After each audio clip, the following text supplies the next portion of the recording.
Hello and welcome.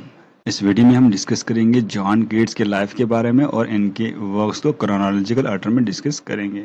John Keats born on 31st of October 1795 in London led a brief but intense life filled with personal tragedy, financial hardship and relentless creative struggle। John Keats जो है 30 अक्टूबर 1795 में पैदा हुए, London में पैदा हुए और इनकी छोटी सी लाइफ थी, 25 साल की लाइफ थी, मगर बड़ी ट्रेजिडीज इनको फेस करनी पड़ेगी। फाइनेंशियल हार्डशिप इन्होंने फेस किए और क्रिएटिव स्ट्रगल भी इन्होंने किया। He was the poet of second generation along with P.B. Shelley and Lord Byron. Orphaned at the age of 14, his father died from a riding accident and his mother from tuberculosis. Keats and his siblings were placed under guardianship. जो ये poet थे ये second generation poet थे romantic as के। First generation के Wordsworth थे, Robert Southey थे और कॉलरिज थे। सेकंड जनरेशन के जॉन कीट्स, पीबी शेले और लॉर्ड बायरन थे। 14 साल की उम्र में ये ऑर्फन हो गए थे। इनके पेरेंट जो है, इनके फादर जो है एक्सीडेंट में डेथ हुई, इनकी मदर जो है ट्यूबरकुलोसिस से डेथ हुई और इनकी सिबलिंग्स जो है वो जो है इनके सिबलिंग्स के साथ रहे। Though originally trained in medicine, Keats soon turned away from a stable profession to follow his passion for poetry, a decision that exposed him to both poverty and hardship. His grandparents brought up Keats. He got education at at John Clark School. वो originally ये एक medicine practice कर रहे थे, एक doctor का profession choose करने वाले थे। बाद में उनने जो है उनकी पैशन जो था पोइट्री था, तो पोइट्री की तरफ टर्न हो गए और जैसे पोइट्री की तरफ टर्न हो गई यहाँ से उनको अर्निंग कम होने लगी, तो फाइनेंशियल हार्डशिप्स उनको बर्दाश्त करनी पड़ी और हार्श क्रिटिसिज्म भी बर्दाश्त करना पड़ा अपने जो टाइम के इनके कंटेम्पररी थे। तो इनको जो है ग्रैंड पेरेंट्स ने ब्रॉट अप किया और एजुकेशन इन्होंने हासिल की वो क्लार्क स्कूल से की। यह रेंडमली इंफॉर्मेशन है, ये आपने याद रखनी है इसके बारे में। ये इनके मदर की डेथ जो है ट्यूबरकुलोसिस से हुई थी, इनके फादर जो है कैसे एक्सीडेंट में डेथ हुई थी, इनकी जो पैशन था क्या पोइट्री था और इनका प्रोफेशन क्या था। प्रोफेशन मेडिसिन का था पहले। तो किस स्कूल से एजुकेशन की? जॉन क्लार्क स्कूल से एजुकेशन ली। किसने इसको पाला? ग्रैंड पेरेंट्स ने इनको पाला, ठीक है। और his personal life was also full of suffering. He watched several loved ones, including his mother and brother, die of tuberculosis, the same disease that would claim his own life. Despite poor health, limited financial resources, and unkind literary reception, Keats never gave up his devotion to poetry. उनकी जो life है वो full of suffering थी। Brother की भी death हो गई, माँ की भी डेथ हो गई, फादर की भी डेथ हो गई, फाइनेंशियल हार्डशिप्स आई, मगर फिर भी जो है इनको पोइट्री की तरफ शौक था और उसकी तरफ डिवोटेड थे। He also experiences passionate but painful love affair which added emotional intensity to his already burdened life. John Keats fell deeply in love with Fanny Brawley in 1818 despite their secret engagement. Illness and poverty kept them apart. तो इनको जो है एक personal जो pen था वो भी था, फाइनेंशियल तो था ही था, पर्सनल पेन जो था इनका लव अफेयर का जो है इनको प्यार हो गया फैनी ब्राउनी के साथ 1818 में। जॉन कीट्स की जो गर्लफ्रेंड थी फैनी ब्राउनी, उनके साथ प्यार हुआ था और उनका जो सेक्रेट एंगेजमेंट हुई थी उसकी वजह से उनको जो है इलनेस भी हुई, मतलब सेक्रेट रखना पड़ा। वो पॉवर्टी, वो दुख अलग से था, ठीक है। वो उनका दुख जो दिखता है his letters her revealed deep passion and pain. Keats left for Italy in 1820, never to return. He died in 1821 and Fanny mourned him for years.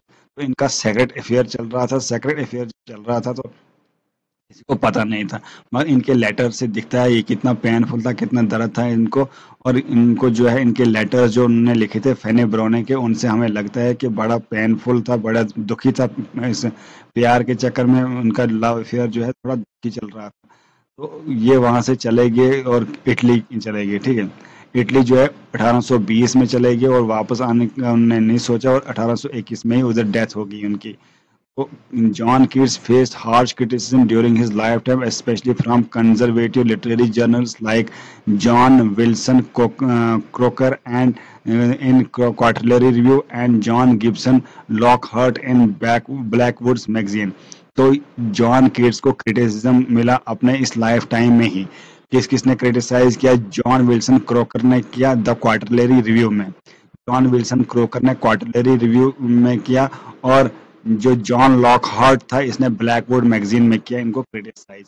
Critics mocked his humble background, Cockney accent, and lack of classical education, branding him part of so-called Cockney School of Poetry. तो जो critics थे, चाहे John Wilson Croker था, चाहे Gibson lock hurt था, इनने इसको criticise क्यों किया? बोला कि जो है आपको कॉकने सुको का एक्सेंट है, कॉकने एक्सेंट है, आपका एक्सेंट जो है अच्छी एजुकेशन आपने नहीं ली है, ब्रांड जो है आप नहीं थे, मतलब आप कॉकने स्कूल ऑफ पोइट्री इनको बोला गया, so called Cockney school of poetry. तो इसकी वजह से जो क्रिटिसाइज किया उसे जो है they often ridiculed his rich sensual imagery and emotional intensity considering it excessive and unrefined. Leigh Hunt helped him to get his poetry publish. तो जो कॉकने जो जॉन विल्सन क्रोकर था, जॉन विल्सन क्रोकर और ये Gibson Lockhart था, John Wilson Croker और Gibson Lockhart जो था, उन्होंने इसको क्रिटिसाइज किया, बोला कि आपकी जो लैंग्वेज है वो रिच नहीं है, सेंसुअल इमेजरी को क्रिटिसाइज किया, इमोशनल इंटेंसिटी को क्रिटिसाइज किया, और बोला एक्सेसिव अनरिफाइंड लैंग्वेज है। और ले हार्ट ने इसको हेल्प किया पब्लिश करने में पोएम। ले हार्ट इसका दोस्त था, और विल्सन क्रोकर और जो लॉन्ग हार्ट था वो इसके दुश्मन थे, मतलब क्रिटिसाइज करते थे।